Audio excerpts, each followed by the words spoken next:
Okay ba kayo sa camera? Hindi kayo camera shy? Hindi po?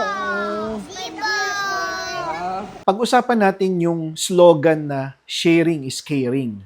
Oh, yan na naman tayo eh. Ang sasabihin nyo, oy, si Supero, ginagawa lang niya to for the content. Pero kapag yung content naman eh, about dun sa isang vlogger na bumibili ng mamahaling Rolex, tapos yung vlogger na yun eh, nagpo-promote ng sugal, na doon naman nanggaling yung pinambili niya ng Rolex, eh, ang sasabihin nyo sa kanya, idol. Anyway, so ito nga yung donation drive na ginawa ng Supero Dog Farm. At yun nga, bumili tayo ng mga school supplies na ibibigay sa mga nursery students. Then, tinawagan na rin natin yung mga kaibigan natin sa Amadeo Business Club, si Anthony Eusebio na presidente ng Lions Dasma, at si Rico Soberano na may-ari ng Go Heads Base. Ginamit na natin yung network natin para matulungan tayo na madagdagan yung idodonate sa mga nursery students.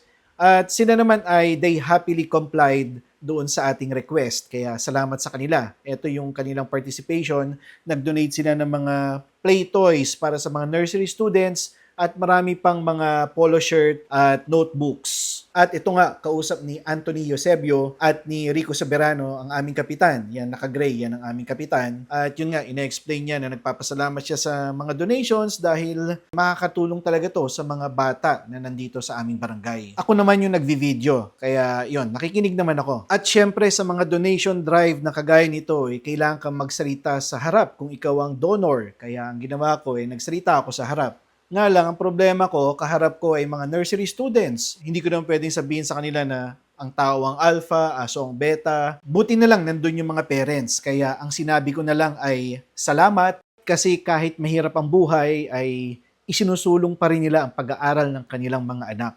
At ang mga donasyon namin na ito ay makatulong kahit papano dahil yung pambili nila nito ay pwede na nilang pambili ng ibang bagay na kailangan ng bata. Okay, balikan natin yung slogan na sharing is caring.